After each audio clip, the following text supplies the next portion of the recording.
it's Lakeisha with What's Next, here again in my husband Johnny's kitchen. Tonight I'm going to do a very easy side dish that you can pair with any entree. It's really good for this time of year because it's something that's simple and quick, but yet you get a really good flavor. You can pair it with any of that barbecue that you have, or you can always just make it with the traditional entrees that you choose for your home. So we'll go ahead and get started. First thing you want to do is take either 5 large potatoes or 7 of the smaller potatoes. I chose the smaller potatoes and I peeled them and I sliced them in small circles. So if you do that, once you're finished, you're gonna, of course, wash them and place them into a glass dish. 9 by 13 works really well. And of course you can size up or down for your family. But again, 5 large potatoes or 7 small ones, that's for my family, which is a family of 5. I'll get you started with that, and once we're done cutting, you come back and we'll make the sauce to go on top of those potatoes. So the first thing we want to do is get our saucepan together, and of course you can use any saucepan that you prefer. We're going to start on low, so we'll go ahead and start that burner and get our pan heating up. And while doing that, we're going to take 2 tablespoons of butter or margarine, whichever you prefer. We'll get that on here. So we want 2 full tablespoons of that. And I'm having troubles getting it off my spoon. There we go. All right, so we're just going to let that kind of stir around in the pot until we're able to get it all melted there. So once that butter starts to melt in our pan, we're going to go ahead and take some flour, and you want to have about 1/4 cup just to have it handy here. And little by little, again, you want it on low, you're going to be stirring in that flour with a whisk into your butter. So just want to keep that moving a little bit more.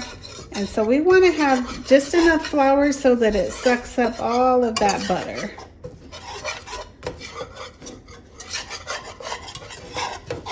As soon as you have that even consistency between the flour and the butter, then you should be good to move on to the next step, keeping it on low, of course.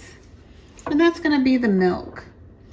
So you want to take about 1 3/4 cups of milk, and you're going to pour it in just little by little. So we're going to pour a little bit in, and then we're going to whisk that with our mixture that we already have here of the flour and the butter. Okay, so we just keep little by little adding the milk till all our milk is in here. I did switch my whisk. If you take a look, I noticed the other one, the traditional whisk, is the mixture is getting caught up a little more than I'd like. So you use, of course, whatever works best for you. But we still have this on low now.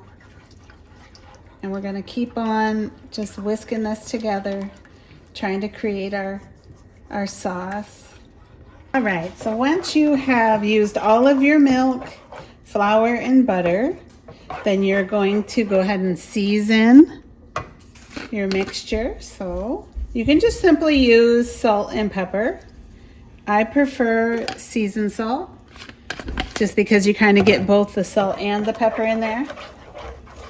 And I'm just going to mix that in. But if you use salt and pepper, I would recommend like 1 teaspoon of each, approximately, just depending on how much flavor you want to add. But you can see the consistency here. This is what we want. We want like a cream, a thick cream texture.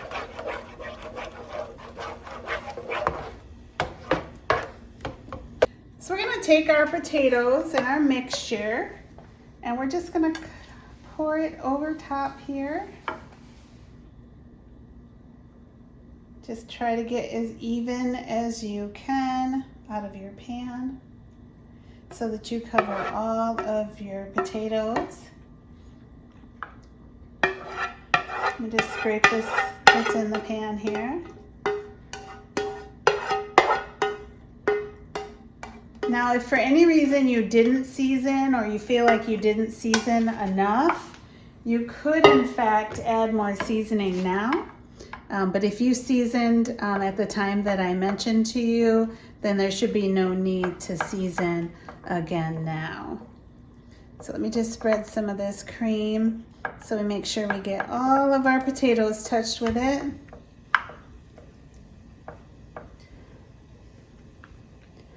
There we go. So what we're gonna do now is we're gonna wrap it in foil and put it in our oven at 350 degrees for about 40 minutes. And I will probably check it about part of the way through. Typically around 30 minutes I'll check it and see if it's cooking the way that I'm looking for it to cook. Okay, so after about 45 minutes of cooking, I've taken it out of the oven. Now I will tell you one thing, I misspoke with the temperature of the oven. You want to have it in there on at least 400. I originally said 350, but depending on how thick your potatoes are, you may need to have that on a higher temperature. So I actually put mine up to 400 and I've had it in there for 45 minutes now. So what we're gonna do is take shredded cheese, and it's any cheese of your choice, and we're gonna just sprinkle that over the top here. I have taken the foil off just to make sure that your potatoes are cooking like they need to. You can take a fork and just test them just to make sure. You'll notice that the ones in the center are the ones that you want to test the most, because those are the ones that will probably be the least likely to excuse me, to have completed cooking. So I'm just going to cover it with some shredded cheddar cheese here.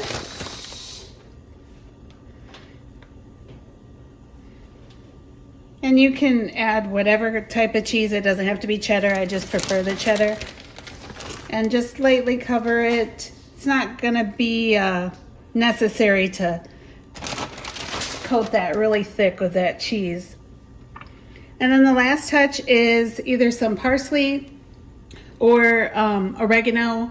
If you want to throw some of that on top, I can even see you maybe doing some scallion, chopped scallion, but I've chopped up some parsley here. So I'm just going to add that on top. Yeah, you could do chives. This is potatoes, so whatever you think would work good. And we're going to pop it back in the oven. I'm going to do probably another 15 to 20 minutes. I'll just keep testing it, but without the foil this time. And then once it's done, we will have our final taste. All right, so we made it to the end. Started out with 7 small potatoes. I had peeled them, washed them, and sliced them into little round circle pieces. Added those to my dish, left that sitting for a minute, went to the stove, started out with 2 tablespoons of butter and 1 3/4 cups of milk, and I had about a cup of flour. So we slowly mixed that all together with our whisk, and sure enough, after we baked it in the oven for about 45 minutes, pulled it out. Look at this deliciousness. Now at that 45 minutes, I did take I had foil on, I took the foil off, and I added on some cheddar cheese and some parsley. So that's what you see here. And it smells magnificent. Total altogether prep, you're only looking at probably 15 minutes at the most. The longest time, of course, is going to be the cooking. So about 45 minutes for the first step. Once you add everything additional, it takes you to about an hour or so, depending on your oven. But regardless, the final result is magnificent. 1 hour is all it took for us to get this. So let's dish them out and see how it tastes. So this kind of reminds me of like a scalloped potato. It got nice and crusty in the oven. But you can see it here when I dish it out. It's nice and moist.